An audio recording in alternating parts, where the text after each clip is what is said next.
আসসালামু আলাইকুম। আমন্ত্রণ জানাচ্ছি জাগো টিভিতে। আপনাদের সাথেই আছি আমি মমতাজ শাহিন রুম্পা। শুরুতেই জানিয়ে দেব আপডেটগুলো। ইসরায়েল জুড়ে নরকের আগুন ঝরালো হিজবুল্লাহ, লন্ডভন্ড বিমান ঘাঁটি ও একটি আন্তর্জাতিক বিমানবন্দর। নজিরবিহীন হামলায় পুড়ে কয়লা কমপক্ষে 24 জন। মার্কিন বিমানবাহী 3 রণতরীতে ও যুদ্ধ জাহাজে হুতিদের লাগাতার ড্রোন ক্ষেপণাস্ত্র হামলা। এবার কার কাছে ভিক্ষার ঝুলি নিয়ে যাবেন নেতানিয়াহু? একাধিক ফ্রন্টে যুদ্ধের ফলে অর্থনীতি ধস, $41 বিলিয়ন বিশাল বাজেট ঘাটতিতে Israel. Stealth fighter jet, drone, hypersonic ক্ষেপণাস্ত্র সহ অত্যাধুনিক সব সামরিক শক্তির প্রদর্শনী করল চীন। ভারত ও পশ্চিমাদের চক্ষু চড়ক গাছ। উত্তেজনা তুঙ্গে জেরুজালেমে ফ্রেঞ্চ কর্মকর্তাদের আটক, ইসরায়েলকে কড়া হুঁশিয়ারি ফ্রান্সের। ইরানি জনগণের উদ্দেশ্যে ভিডিও বার্তায় কি বললেন Netanyahu? Millions in Iran itself. প্রথম দিন থেকেই অভিবাসী তাড়ানোর মিশনে নামছেন ট্রাম্প। ইন্দোনেশিয়ার আগ্নেয়গিরি থেকে 9 কিলোমিটার উঁচু ধোঁয়ার কুণ্ডলী, উঠতে পারছে না বিমান। শুনছিলেন শিরোনাম, এবারে বিস্তারিত। ইসরায়েল জুড়ে নরকের আগুন ঝরালো হিজবুল্লাহ, লন্ডভন্ড বিমান ঘাঁটি ও একটি আন্তর্জাতিক বিমানবন্দর। নজিরবিহীন হামলায় পুড়ে কয়লা কমপক্ষে 24 জন। ইসরায়েল জুড়ে একদিনে 200-র বেশি রকেট নিক্ষেপ করেছে হিজবুল্লাহ। এতে উত্তরাঞ্চলের হাইফা শহরে ব্যাপক ক্ষয়ক্ষতি হয়েছে। ইসরায়েলের পাল্টা হামলায় লেবাননের উত্তরাঞ্চলে হতাহত হয়েছেন অন্তত 24 জন। একের পর এক রকেট হামলায় কেঁপে উঠল ইসরায়েলের উত্তরাঞ্চলের হাইফা শহর। শক্তিশালী রকেট হামলায় বেশ কয়েকটি আবাসিক ভবন ক্ষতিগ্রস্ত হয়। আগুন ধরে যায় আশপাশের গাড়িতে। এ ঘটনায় কয়েকজন আহত হয়েছেন। শুধু হাইফা শহরেই 80টি রকেট নিক্ষেপ করে হিজবুল্লাহ। এদিন ইসরায়েলের বিভিন্ন জায়গায় 200-র বেশি রকেট নিক্ষেপ করে লেবাননের সশস্ত্র গোষ্ঠীটি। অন্যদিকে লেবাননের ইসলামী প্রতিরোধ আন্দোলন হিজবুল্লাহর রকেট হামলায় ইসরায়েলের 2 সশস্ত্র ব্যক্তি নিহত হয়েছে। ইসরায়েলের নাহারিয়া শহরের একটি ভবনে সরাসরি হিজবুল্লাহর রকেট আঘাত হানে এবং তাতে 2 ব্যক্তি নিহত হয়। রকেট হামলায় আরো 2 বসতি স্থাপনকারী আহত হয়েছে। যে 2 জন নিহত হয়েছে তারা নাহারিয়া বসতিতে বাস করত এবং রিজার্ভ সেনা ছিল। যে ভবনে হিজবুল্লাহর রকেট আঘাত হেনেছে তাতে আগুন ধরে যায় এবং শেষ খবর পর্যন্ত জ্বলছিল। দখলদার সেনারা হিজবুল্লাহর রকেট হামলার কথা স্বীকার করে জানিয়েছে, ইসরায়েলের উত্তরাঞ্চলে নাহারিয়া এলাকায় হিজবুল্লাহ একসাথে 10টি রকেট ছোড়ে। এদিকে হিজবুল্লাহ এক বিবৃতিতে জানিয়েছে তাদের যোদ্ধারা তেল আবিবের দক্ষিণে একটি বিমান ঘাঁটিতে ব্যাপকভাবে রকেট হামলা চালিয়েছে। এ সময় নিরাপত্তার জন্য ইসরায়েলি বাহিনী সাইরান বাজায় এবং বেন গুরিয়ন আন্তর্জাতিক বিমানবন্দরে সাময়িকভাবে বিমানের ওঠানামা বন্ধ রাখা হয়। মার্কিন বিমানবাহী 3 রণতরীতে ও যুদ্ধ জাহাজে হুথিদের লাগাতার ড্রোন ক্ষেপণাস্ত্র হামলা। ইয়েমেনের উপকূলের কাছাকাছি দিয়ে যাওয়ার সময় যুক্তরাষ্ট্রের যুদ্ধ জাহাজে লাগাতার ক্ষেপণাস্ত্র ও ড্রোন হামলা চালিয়েছেন হুথি যোদ্ধারা। ইয়েমেনের প্রতিরোধ যোদ্ধা দলটির দাবি, মার্কিন বিমানবাহী রণতরী আব্রাহাম লিঙ্কন এবং 2টি যুদ্ধ জাহাজে হামলা হয়েছে। মার্কিন সেনা সদর দপ্তর পেন্টাগন থেকেও এই তথ্য নিশ্চিত করা হয়েছে। বুধবার আল জাজিরার এক প্রতিবেদনে এই তথ্য জানানো হয়। প্রতিবেদনে বলা হয়েছে, ইয়েমেনের উপকূলে হুথিদের কাছ থেকে মার্কিন রণতরী ক্ষেপণাস্ত্র ও ড্রোন হামলার শিকার হয়েছে।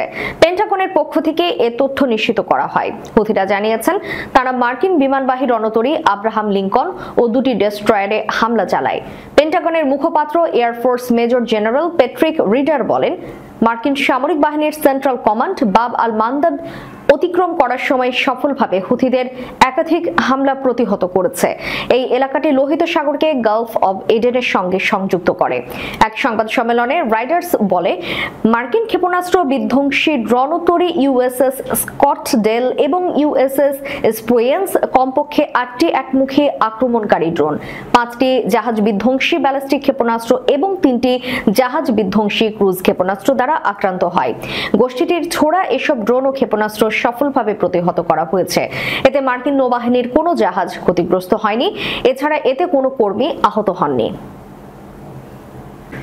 এবার কার কাছে ভিক্ষার ঝুলি নিয়ে যাবেন নেতানিয়াহু? একাধিক ফ্রন্টে যুদ্ধের ফলে অর্থনীতি ধস, $41 বিলিয়ন বিশাল বাজেট ঘাটতিতে ইসরায়েল। দেশটির অর্থ মন্ত্রণালয়ের এক প্রতিবেদন অনুযায়ী গত এক বছরে এই ঘাটতির পরিমাণ দাঁড়িয়েছে 154 বিলিয়ন শেকেল বা 41.6 বিলিয়ন মার্কিন ডলার, যা তাদের মোট দেশজ উৎপাদনের 7.9%। এই প্রতিবেদন প্রকাশিত হয়েছে এমন এক সময়ে যখন ইসরায়েল গাজায় নির্বিচার আক্রমণ, পশ্চিম তীরে অভিযান এবং লেবাননে বৃহৎ অভিযান চালাচ্ছে। ইরান, সিরিয়া ও ইরাকেও মাঝে মধ্যেই হামলা চালিয়ে যাচ্ছে তারা। এই যুদ্ধ পরিচালনার জন্য ইসরায়েলকে মিত্র দেশগুলি থেকে ঋণ নিতে হচ্ছে বলে জানা গেছে। ব্যাংক অফ ইসরায়েল 2024 সালের জন্য জিডিপির 7.2% ঘাটতির পূর্বাভাস দিল। সরকার আশা করছে এটি 6.6% মধ্যে থাকবে। গত বছরের অক্টোবর থেকে গাজায় ইসরায়েলি অভিযান শুরু হয় এবং এখনো অব্যাহত রয়েছে। এরই মধ্যে লেবাননের সঙ্গেও তাদের সংঘাত বেড়েছে। যুদ্ধের বিরাট ব্যয়ের পাশাপাশি ইসরায়েলের অভ্যন্তরীণ অর্থনীতিও মারাত্মকভাবে ক্ষতিগ্রস্ত হয়েছে। অনেক কোম্পানি বন্ধ হয়ে গেছে, বিদেশি বিনিয়োগ কমেছে এবং অনেক ইসরায়েলি নাগরিক দেশ ছেড়ে চলে গেছে। ফলে দেশটির অর্থনীতি এখন নিম্নমুখী। তবে প্রধানমন্ত্রী বেনিয়ামিন নেতানিয়াহু এখনো কোনো যুদ্ধবিরতির ইঙ্গিত দেননি। সম্প্রতি চীন তার সামরিক সক্ষমতার প্রদর্শন করেছে জুহাইতে অনুষ্ঠিত এক বৃহৎ আন্তর্জাতিক এভিয়েশন এবং অ্যারোস্পেস এয়ার শো প্রদর্শনীতে, যা চীনের সর্বশেষ সামরিক সরঞ্জাম এবং প্রযুক্তি উন্মোচন করা হয় এবং চীনের প্রতিরক্ষা খাতের অগ্রগতি ও উচ্চাকাঙ্ক্ষাকে স্পষ্ট করে তুলে ধরা হয়। চীনের গুয়াংডং প্রদেশের জুহাইতে অনুষ্ঠিত এয়ার শো চায়না নামক এই আয়োজনটি 13 নভেম্বর 2024 শুরু হয়। এখানে বিভিন্ন সামরিক ও বেসামরিক সরঞ্জাম প্রদর্শন করা হয়েছে, যার মধ্যে উল্লেখযোগ্য চীনের নতুন ধরনের J-35 স্টেলথ ফাইটার, বৃহৎ J-20 স্টেলথ ফাইটার এবং CH-7 নামের একটি ড্রোন রয়েছে। চীনের লক্ষ্য কেবল তার শক্তি প্রদর্শন করা নয়, বরং তাদের জাতীয় সার্বভৌমত্ব এবং আঞ্চলিক অখণ্ডতা রক্ষার ক্ষমতা আছে তা তুলে ধরা এবং বিশ্বকে জানানো যে তারা শান্তিপূর্ণ উন্নয়নে অঙ্গীকারবদ্ধ। প্রদর্শনীতে CH-7 ড্রোনটি বিশেষভাবে আগ্রহের কেন্দ্রবিন্দুতে ছিল। প্রথমে 2018 সালে এটি প্রদর্শিত হয়, কিন্তু বর্তমান সংস্করণে এটি বিভিন্ন ধরনের সামুদ্রিক মিশনের জন্য ব্যবহার উপযোগী।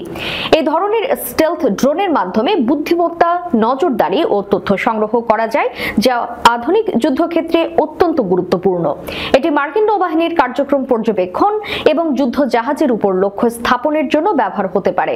এছাড়া এ ধরনের ড্রোন তাইওয়ানের জন্য একটি বড় চ্যালেঞ্জ হয়ে দাঁড়াতে পারে বলে জানিয়েছেন তাইওয়ানের প্রতিরক্ষা গবেষণা কেন্দ্রের একজন বিশ্লেষক।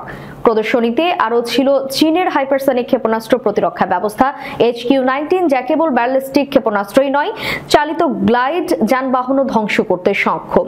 এই ধরনের ক্ষেপণাস্ত্র প্রতিরক্ষা ব্যবস্থা একটি আধুনিক সামরিক বাহিনীর জন্য অপরিহার্য বলে বিশেষজ্ঞরা মনে করছেন। HQ-19 এর সাথে তুলনীয় মার্কিন প্রতিরক্ষা ব্যবস্থা থার্ড রয়েছে, যা আমেরিকার ক্ষেপণাস্ত্র প্রতিরক্ষা ব্যবস্থার অংশ। চীনের J-15 ইলেকট্রনিক যুদ্ধ বিমানও প্রদর্শিত হয়, যা মার্কিন EA-18G গ্রাউন্ডারের মতো। এদিকে উত্তেজনা তুঙ্গে জেরুজালেমে ফ্রেঞ্চ কর্মকর্তাদের আটক, ইসরায়েলকে কড়া হুঁশিয়ারি ফ্রান্সের। জেরুজালেমে ফ্রান্স নিয়ন্ত্রিত একটি সম্পত্তিতে সশস্ত্র ইসরায়েলি নিরাপত্তা বাহিনীর প্রবেশ এবং কূটনীতিক কর্মকর্তাদের আটক নিয়ে চটেছে ইউরোপের দেশটি। এই ঘটনার যেন আর পুনরাবৃত্তি না ঘটে তা নিয়ে সতর্কের পাশাপাশি ইসরায়েলি রাষ্ট্রদূতকে তলব করেছে ফ্রান্স। স্থানীয় সময় মঙ্গলবার ইসরায়েলি রাষ্ট্রদূতকে তলব করা হয়।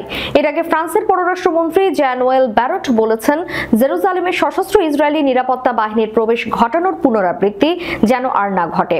জেরুজালেম ফ্রান্স পরিচালিত 4টি স্থান রয়েছে। গত 7 নভেম্বর শহরের মাউন্ট অফ দ্য অলিভস নদীর প্যাটারনস্টার চার্চের কম্পাউন্ড পরিদর্শনে যান ফ্রান্সের কূটনৈতিক মর্যাদা সম্পন্ন 2 কর্মকর্তা। পরে ইসরায়েলি পুলিশ তাদের আটক করে। ফ্রান্সের পররাষ্ট্রমন্ত্রী জানান, তারা ইসরায়েলি সশস্ত্র বাহিনীকে এই অঞ্চলে প্রবেশ সহ্য করবে না। এই ঘটনা যেন আর কখনো না ঘটে। প্রেসিডেন্ট ইমানুয়েল ম্যাক্রো গাজায় ব্যবহৃত আক্রমণাত্মক অস্ত্র সরবরাহ বন্ধের আহ্বান জানানোর পর থেকে ফ্রান্স ও ইসরায়েলের মধ্যে কূটনৈতিক সম্পর্ক আরও খারাপ হয়েছে। ফরাসি সরকার প্যারিসে একটি বাণিজ্য মেলায় ইসরায়েলি অস্ত্র সংস্থাগুলোকে প্রদর্শন নিষিদ্ধ করার চেষ্টা করেছিল। গাজা ও লেবাননের যুদ্ধে ইসরায়েলের আচরণে ক্রমবর্ধমান অস্বস্তি হয়ে উঠেছে ইউরোপের দেশটি। ইরান ইরানের সর্বোচ্চ নেতা আয়াতুল্লাহ আলী খামেনির সরকার নিজ দেশের জনগণকে ইসরায়েলের থেকেও বেশি ভয় পায় বলে মন্তব্য করেছেন ইসরায়েলি প্রধানমন্ত্রী বেনিয়ামিন নেতানিয়াহু। মঙ্গলবার ইরানি জনগণের উদ্দেশ্যে দেয়া এক ভিডিও বার্তায় এ কথা বলেন নেতানিয়াহু। ওই ভিডিও বার্তায় নেতানিয়াহু বলেছেন, জনগণকে ভয় পায় বলেই তাদের আশা আকাঙ্ক্ষা এবং স্বপ্নগুলো ভেঙে দেওয়ার চেষ্টায় অনেক বেশি সময় ও অর্থ খরচ করছে ইরান সরকার।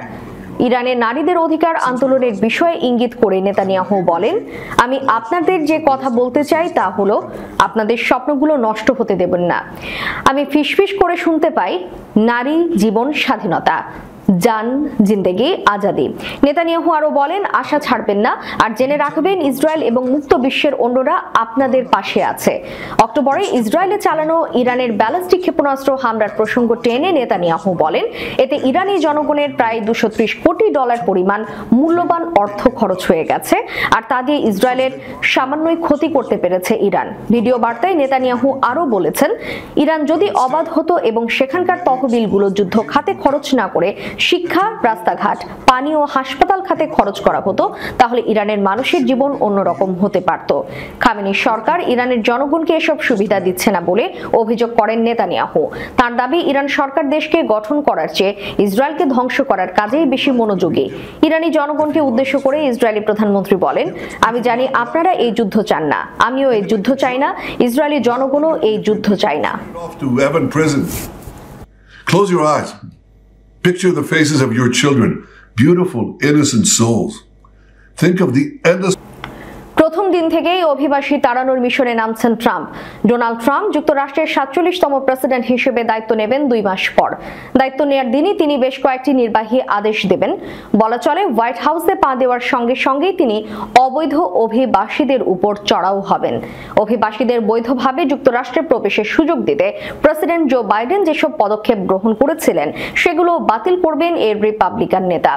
3টি সূত্রের বরাতে রয়টার্স বলছে, ট্রাম্পের নির্বাহী আদেশের ফলে অতীতে অপরাধের সঙ্গে জড়িত নেই এমন ব্যক্তিকে গ্রেফতার করার ক্ষমতা বাড়বে মার্কিন কেন্দ্রীয় অভিবাসন কর্মকর্তাদের। একই সঙ্গে মেক্সিকো সীমান্তে মার্কিন সেনার সংখ্যা বাড়ানো হবে এবং এই সীমান্তে প্রাচীর নির্মাণের কাজ পুনরায় শুরু হবে।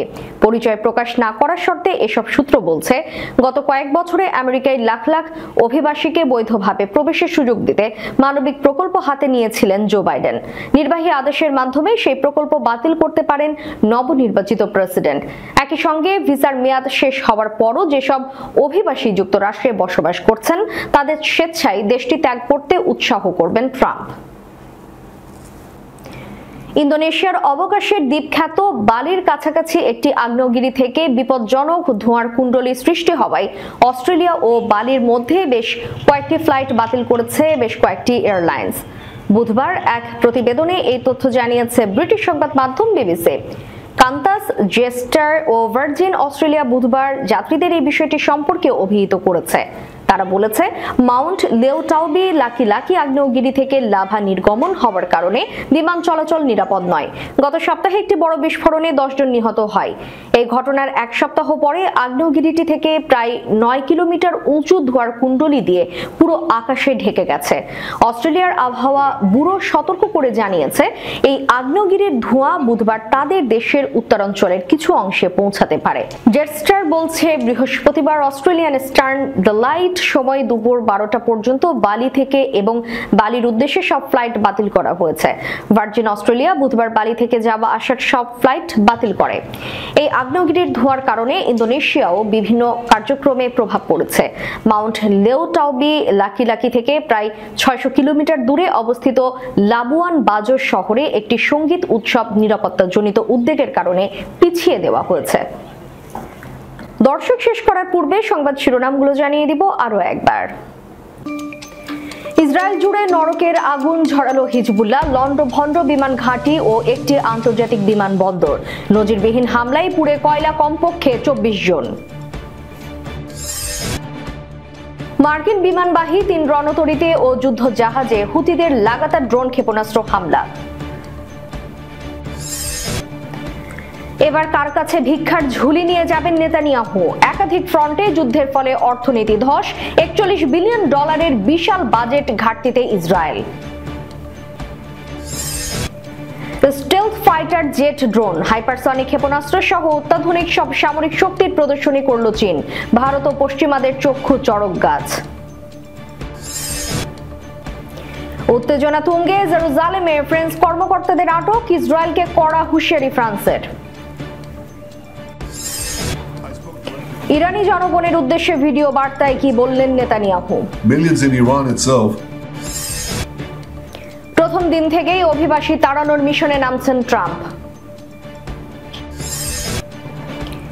ইন্দোনেশিয়ার আগ্নেয়গিরি থেকে 9 কিলোমিটার উঁচু ধোঁয়ার কুণ্ডলী, উঠতে পারছে না বিমান।